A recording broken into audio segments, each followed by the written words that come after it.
There are a lot of things I'd like to see done better in this country. On that list, education is right up near the top. But is it right to break the law to improve education? That's the question I asked myself when I read the text of H.R. 5349, the Crucial Communism Teaching Act. You see, while teaching the truth about communism's history is important, should this bill pass Congress and be signed, it cannot be the supreme law of the land because it was not made pursuant to the Constitution of the United States. So we'll discuss that next on the Constitution Study.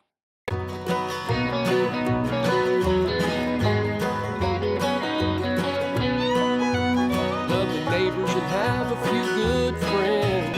Every day we're everyday Americans.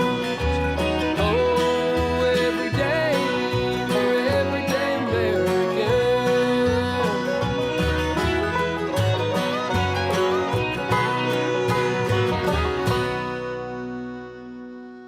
Hello there, everyday Americans. Paul Engel here with the Constitution Study, where we read and study the Constitution. Teach your generation be free. I'm glad you could join me today. Education is a big thing. I want better education.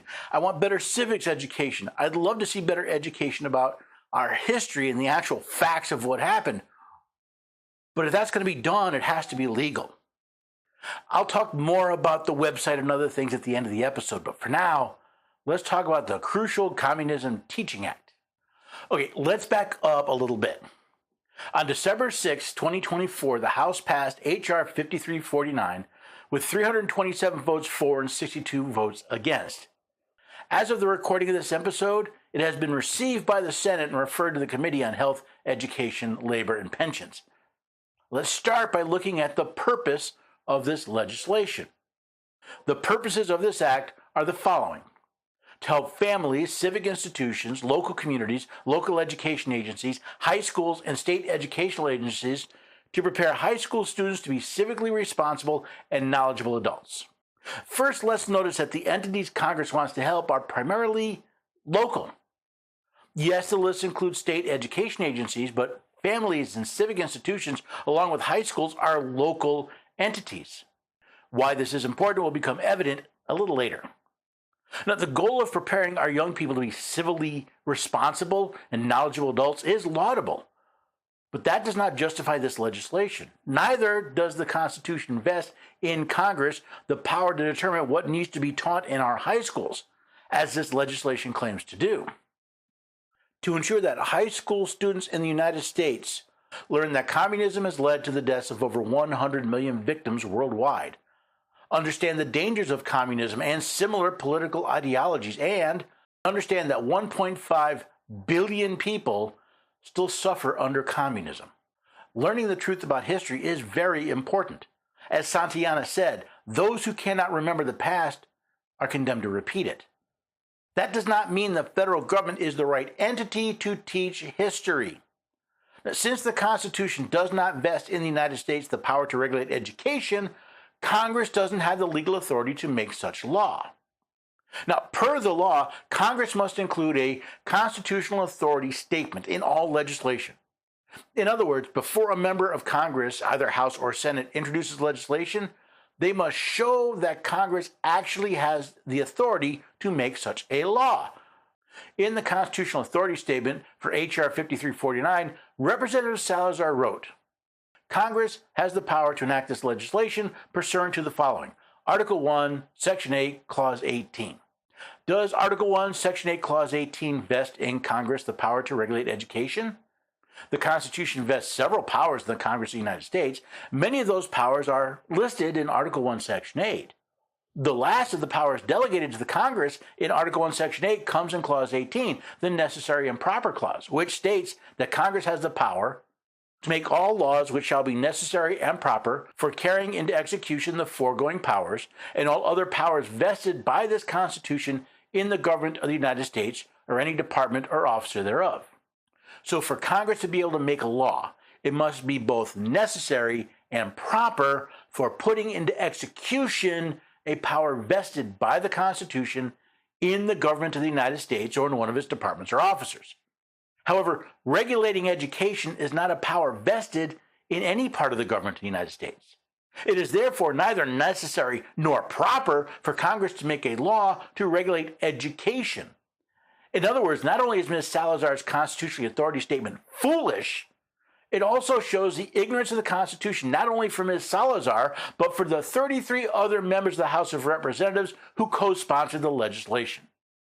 Now, since this legislation is unconstitutional, to claim it has the power to create curricula is a lie. Rather, this legislation, should it be passed and signed, would allege the federal government take the following actions in violation of the law and the oath of office for every member of any government official who implemented it. The independent entity created under Section 905B1B of the Friendship Act, part of 40 U.S.C. Section 8903, under 107 Statute 2331, also known as the Victims of Communism Memorial shall... Okay, time out. This line confused me a bit. You see, Title 40 of the United States Code, Section 8903, is entitled Congressional Authorization of Commemorative Works. That's right. Congress wants to ask an organization created for the purpose of creating monuments and other commemorative works to tell schools how to teach. Specifically, Congress wants your children taught about communism by a group whose sole purpose is the National Captive Nations Committee, Inc. is authorized to construct, maintain, and operate in the District of Columbia an appropriate international memorial to honor victims of communism.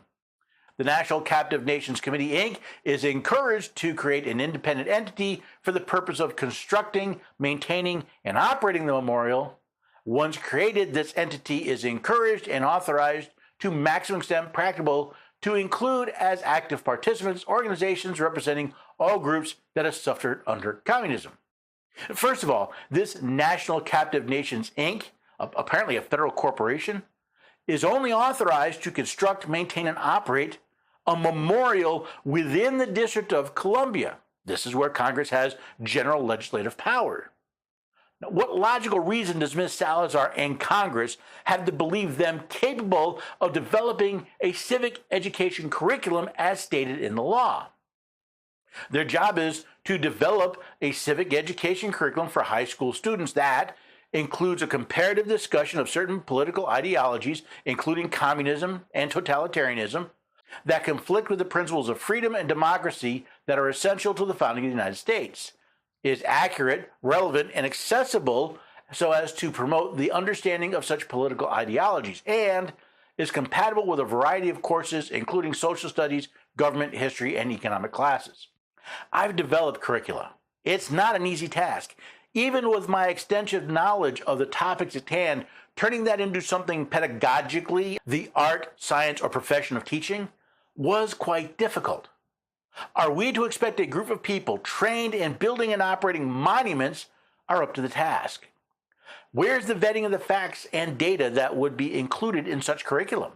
Where's the peer review? Where is anything resembling the art, science, or profession of teaching in this legislation? They're also to develop oral history resources that may be used alongside the curriculum described in paragraph 1, and that include personal stories titled Portraits and Patriotism from diverse individuals who demonstrate civic-minded qualities, are victims of the political ideologies described in paragraph 1A, and are able to compare the political ideologies described in paragraph 1A with the political ideology of the United States. Again, developing an oral history resource is not a simple task. While such an oral history is quite powerful as an educational tool, it is a difficult task, since said history must also be vetted if it is to be a real educational value. They're also to engage with state and local education leaders to assist high schools in using the curriculum described in paragraph 1 and the resources described in paragraph 2.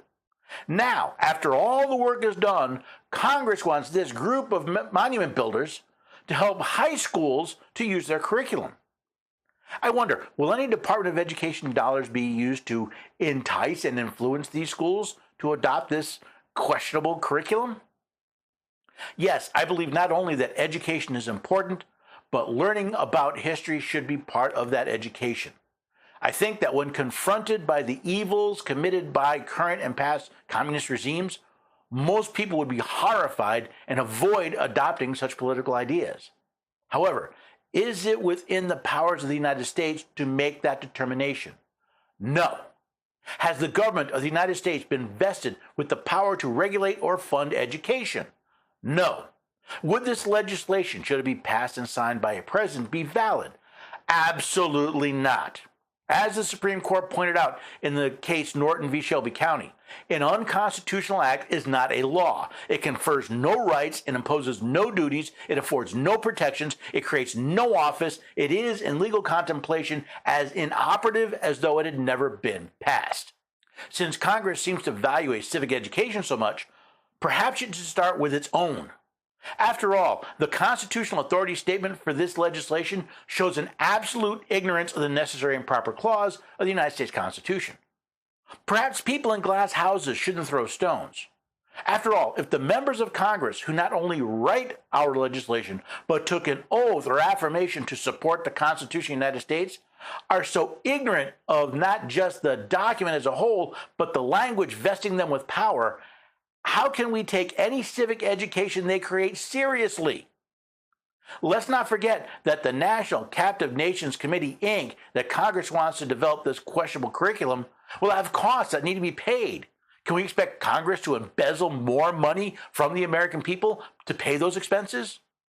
Again, I wholeheartedly support the inclusion of civics in our educational system. I simply wish Congress would educate itself about its legal powers beforehand. How can members of Congress claim to pull the speck out of the eye of our education system while a gigantic beam is wedged in theirs? You know, it's funny, I saw posts in social media recently about how, Trump is coming and everything will be great. The Republicans will be in charge and the Constitution will be followed again.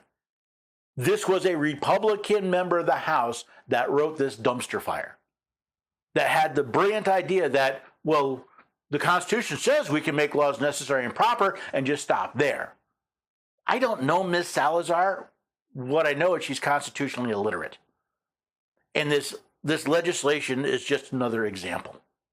Again, I want to see civics taught. I would love to see the truth about communism taught in our schools. That's not the role of Congress. That's the role of you and me. The parents, the taxpayers, the local people who need to engage with our school districts and make sure that they are teaching what we think they should be teaching. And if not, hire better people. Now, if you want to keep up to date on other unconstitutional laws or just crazy court cases, well, by all means, sign up for a mailing list at the website, constitutionstudy.com. Go down a little bit, you'll see a mailing list button. You can also ask a question or otherwise engage with what we're doing here. Maybe stop by the shop and buy a book or a mug, or maybe just browse the different sections and feeds that we have there. I do all of this to bring you information to help, well, educate you and the rising generation, to teach us all to be free. Another way you can learn is this course I found called The Miracle of America. It's a grade 12 lesson course about our history from the original landings from the Mayflower in Jamestown to the drafting of the Constitution. It helps explain why the Constitution is the way it is and why we see certain things in it. Now, I made a deal with the publishers to get you a lesson absolutely free. Just go to constitutionstudy.com/1776 study guide. That's the numerals 1776 study guide. You'll be taken to a custom landing page just for Constitution Study listeners. You can check out the course, you can read some details. Best of all, you can enroll for your free lesson on God's natural law. If you like the course, you want to take the whole thing, it's just $17.76, which I think is a pretty fair deal. So again, to find out more, go to constitutionstudy.com/1776 study guide to learn more about the course and to sign up for your free lesson. And if you're looking for other ways to support freedom and liberty of this country, hey, Patriot Mobile is America's only Christian conservative wireless provider. It's the only one we've got. You get great 4G and 5G coverage all across the country on the same networks and towers that the major carriers use. But when you pay your bill, they don't take that money to support organizations that are attacking our rights.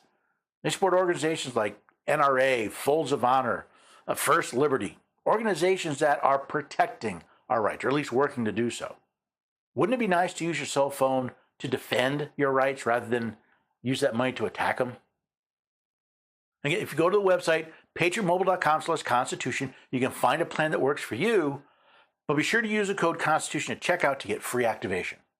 Again, that website is patriotmobile.com/constitution, and don't forget the promo code Constitution at checkout to get free activation. Whatever you do, I hope you'll share this episode. I hope you share all the episodes that we do here. I hope you'll engage and ask questions. I hope you'll be involved. I hope you'll check out all the work that we're doing. And I hope you come back here next time and, hey, maybe bring a friend or two to the Constitution study.